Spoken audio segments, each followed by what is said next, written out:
everyone, my name is Keisha Parwana and this is my presentation for project 2. In this presentation, I will explain two important topics in English syntax, which are relative clauses and subject auxiliary inversion. These topics help us understand how English sentences are structured both in meaning and grammatical form.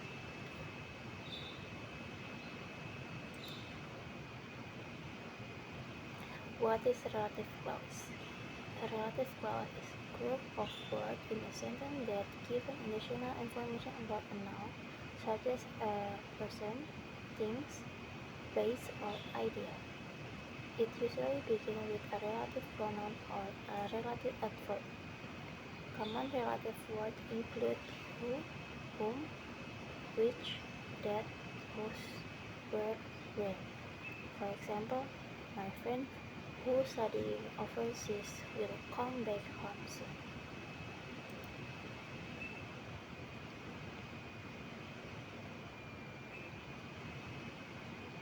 A relative clause is used to describe or explain a noun more clearly. The noun that is being described is called the antecedent.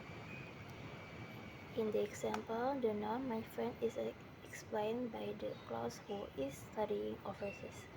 This clause adds extra information without creating a new sentence. Relative clauses are very common in both spoken and written English, especially in academic and formal contexts. Okay, next, why do we use relative clause? We use relative clause to give extra information about a noun. They give us combined sentences and avoid repeating words.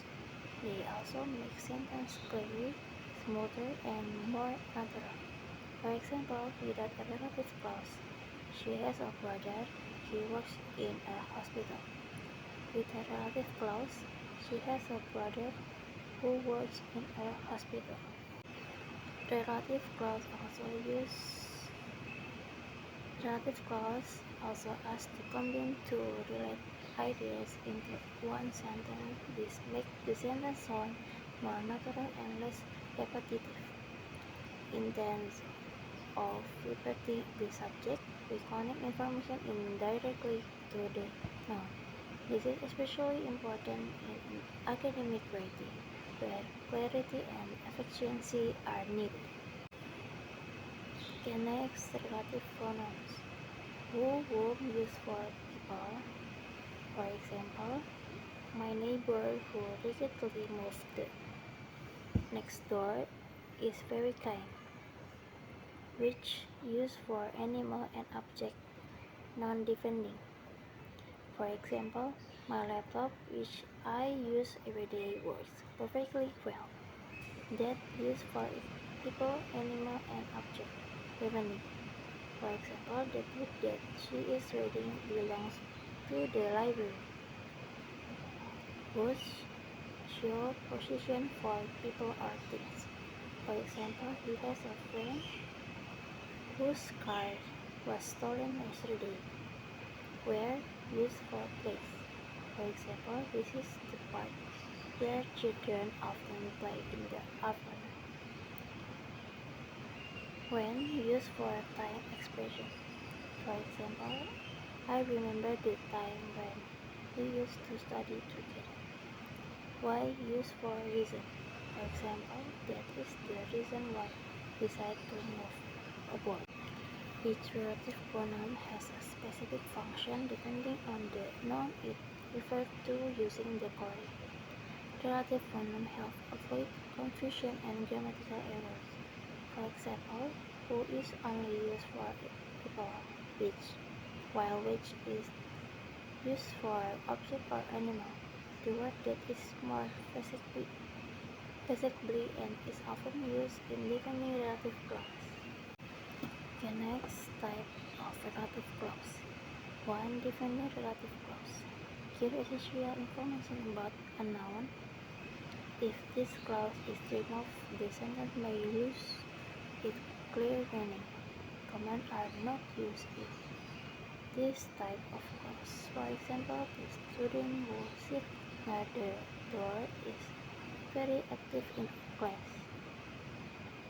The shoes that I ordered online arrived yesterday. 2.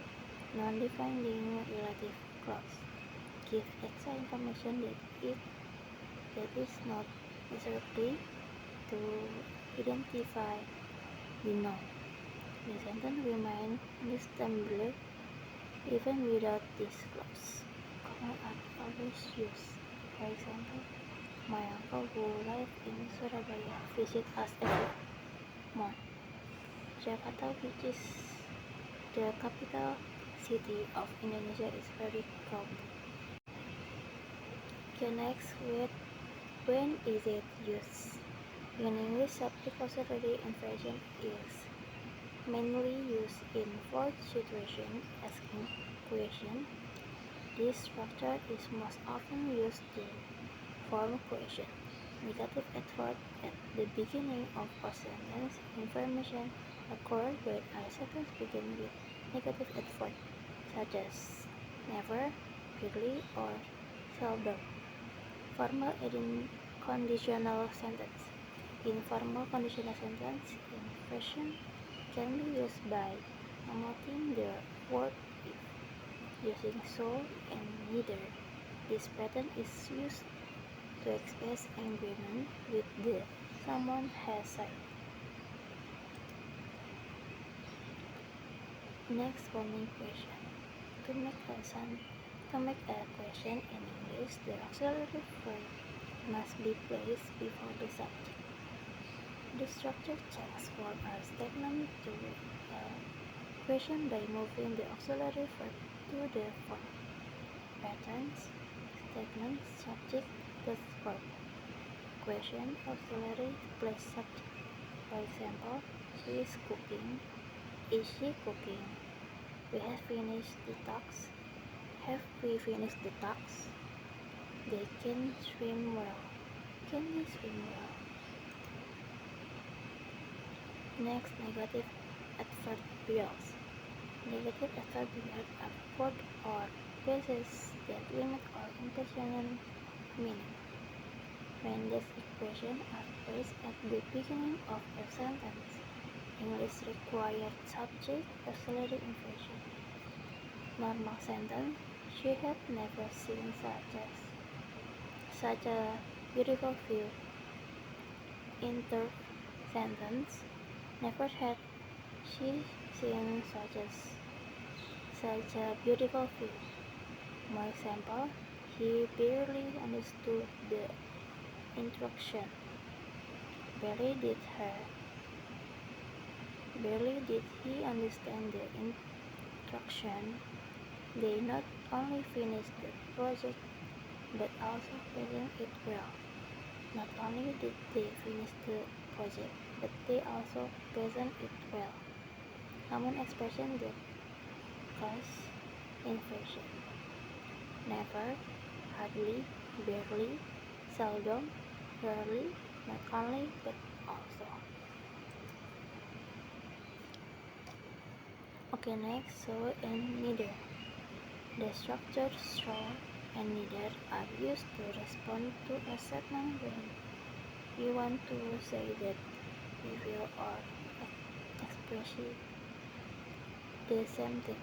In this case, English use impersonal, where the auxiliary verb comes before the subject. Positive agreement. A. I finished the assessment early. B. So did I. A. She can drive very well. B. So can I. Negative agreement. A. We don't understand their reason. B. Neither do I. A. He hasn't watched the movie. B. Neither have I. Important reminder. The correct structure is so neither plus auxiliary verb plus subject, not the other way around. Okay, next, summary and key point. Subject-auxiliary inversion is a special sentence pattern where the verb order is changed to achieve a specific purpose, such as asking questions or adding strong emphasis. In sentence that contains more than one auxiliary verb, only the auxiliary clauses to the subject change position.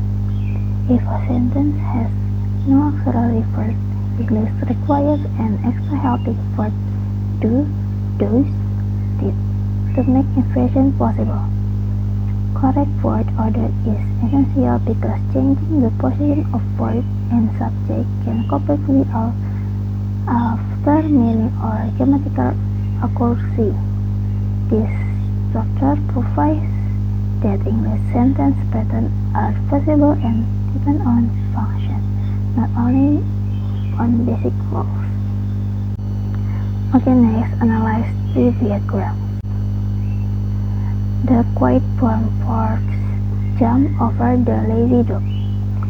In deep structure analysis, the focus is on the core grammatical relationship that form the meaning of a sentence. At this stage, the sentence reflects a natural statement because any movement rules or surface level change are applied. Core component of the structure.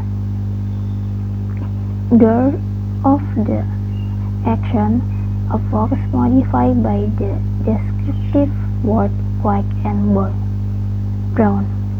Main action, jumps, essentially involved in the action. A dog identified a lazy. Conceptual meaning at this level, the sentence represents a simple event when an animal, the fox, performs an action that involves another animal, the dog, without emphasis, inflection, or stylistic alteration. Okay, next, the girl who is wearing a red dress is dancing. In depth structure analysis, a sentence with a relative clause is viewed as having two related propositions that share the same noun. At this level, both propositions exist separately before they are merged into a single sentence. Underlying proposition. A girl is dancing. A girl is wearing a red dress. These two propositions refer to the same person. In the deep structure, they are still expressed as independent clauses. The process of combining them into one sentence happens later, when one clause is reduced and linked to the noun, meaning at the deep structure level, there is one girl and she performed two actions, dancing and wearing a red dress. The relative word is added only after the structural combination takes place. Next, Stefano saw the Hexicella with the telescope. The sentence has two possible meanings because the pieces with the telescope can be connected in different ways. Meaning 1, Stefano used a telescope to see Hexicella. Meaning 2, Hexicella is the one who has a telescope and Stefano sees her. Conclusion, the sentence looks the same on the surface, but the deep structure is different, which clause more than one meaning. Next, she believes that the earth is round. In deep structure analysis, some verbs require a full idea to complete their meaning. The verb believe is one of these verbs because it needs a statement that represents what is believed. At the underlying level, the sentence consists of two connected ideas, someone has a belief, the belief is about the earth being round. These two ideas are like in the structure also that the second idea functions as the content of the belief. Core meaning at the deep structure level. She has a belief and the belief is the earth is round, the word that only signals the start of the idea being believed. It does not change the meaning itself. Next, the house where I grew up has been demonstrated. In this structure, a sentence with where can be understood as combining the separate statements that talk about the same place. At this level, the place is mentioned fully in both statements before they are joining together. Basic idea involved. A house exists but is no longer exists now. The same house was the place where the speakers spent their childhood. These ideas are connected because they refer to the same location, meaning at the deep structure level. A house once existed, the speaker lived there while growing up, and the house was later demolished. In the survey sentence, the location is not written. Instead, where is used to link the ideas of place to the noun house without changing the meaning.